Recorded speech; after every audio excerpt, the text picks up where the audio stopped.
what is performance management? And then we will also discuss why we do performance management. So what is performance management? Here we have a rather general definition.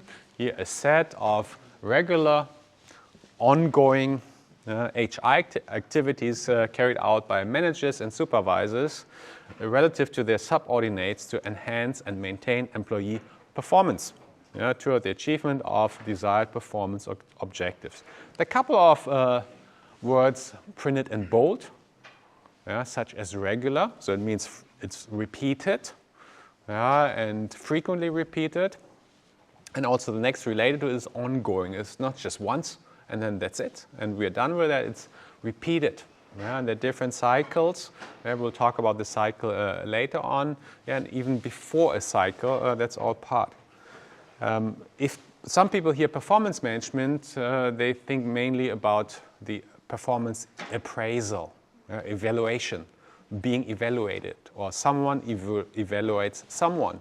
Yes, that is part of the performance management, but it's just one part of it.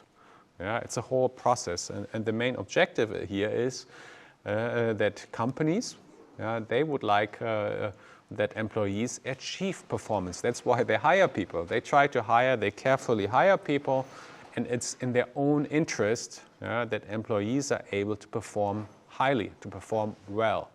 And within that process, that's also where then here managers and supervisors play a key role. So they are also responsible so that the other employees, they can achieve their potential. And then if we are in a global operating multinational corporation, then it's the way how that can be achieved from the global perspective, and how performance is being performed at the lower levels, foreign subsidiaries and so forth. And then also at this interpersonal level, managers and supervisors. That also means for you, if you become, first you will probably join a company, but a couple of years later, many of you will also assume leadership positions, meaning you have employees to lead. You have subordinates. You will be a team leader or group leader. Maybe you have a few people you will have to supervise. And then also you're responsible so for your employees, that they also achieve performance. It's not only for you as a leader, as a team, and then also for the overall goal of the organization. And that's what we will talk about today, in particular considering the international aspects of it. So here are some of the main reasons why we have performance management. And here we can distinguish between evaluation and developmental goals.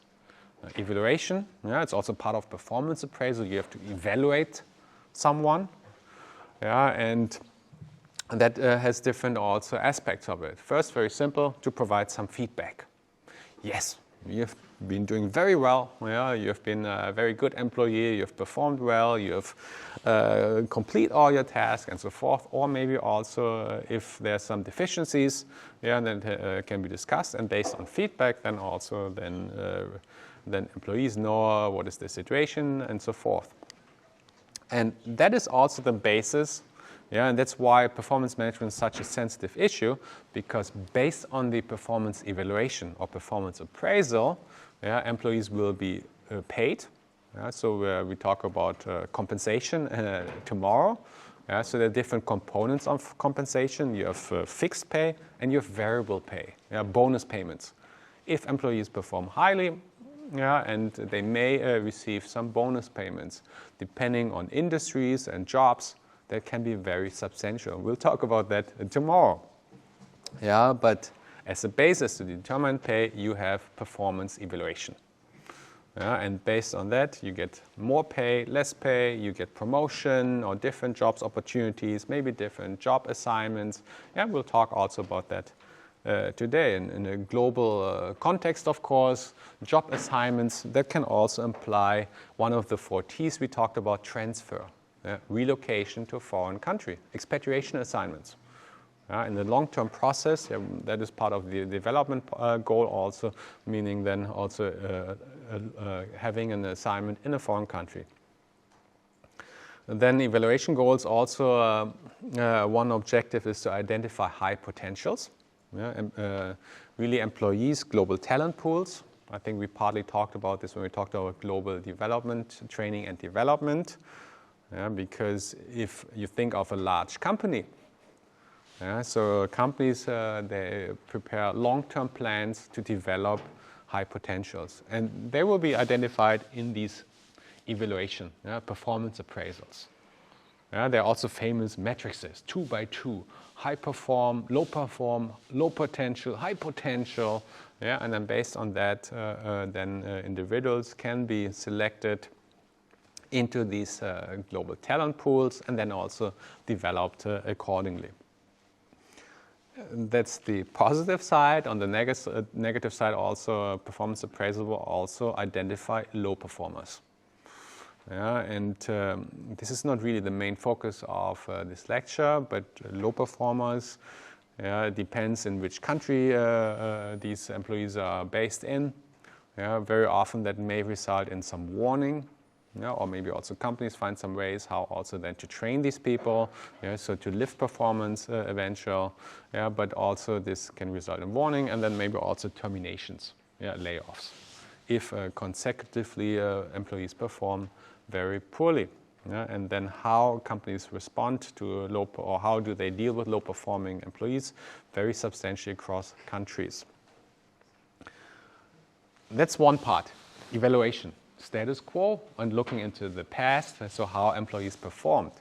And the other aspect would be more the developmental goals, because based on the evaluation, then also managers can try to improve their performance. You receive feedback very well on interaction with customers, not so doing well with leading people, and that's then some way how then managers or supervisors can also improve themselves and also improve their subordinates, their employees, and develop some plans, training and development, as we discussed, I think, last week. In terms also of development goals, also what is important would be to develop a commitment to employees, because evaluation serves as a basis, and then also then companies can develop or offer some opportunities in terms of promotion, or also offering highly performing individuals the opportunity to enter these global talent pools, specialized training, all kinds of initiatives, opportunities. They can maybe participate in some network events, travel or work for some important functions and positions. That can all lead then to higher positions eventually. And that all can be very motivating. If you are highly evaluated, you receive maybe some bonus payment, and that all leads to motivation because you're being recognized for your performance.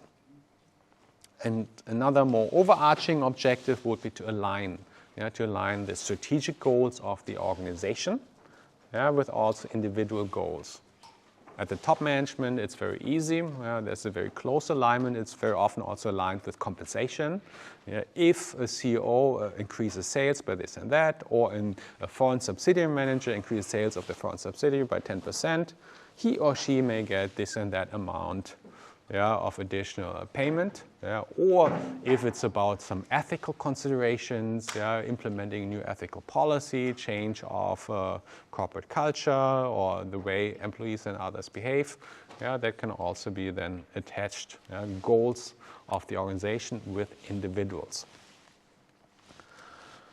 So I think that's the overall picture. So I think the idea is here very clear. Performance management is ongoing, it's continuously, and the main objective is first to evaluate employees, and then also based on this evaluation also develop developmental goals. So it's not only evaluation of past, that's only one step of it. It's towards developing the organization and achieving objectives in the long run.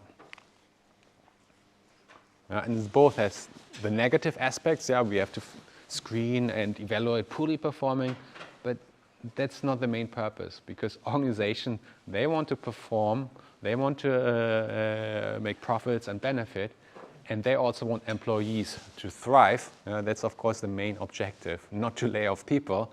It's quite the contrary. That's what companies try to avoid by all means. How to achieve performance in the long run. And that includes employees.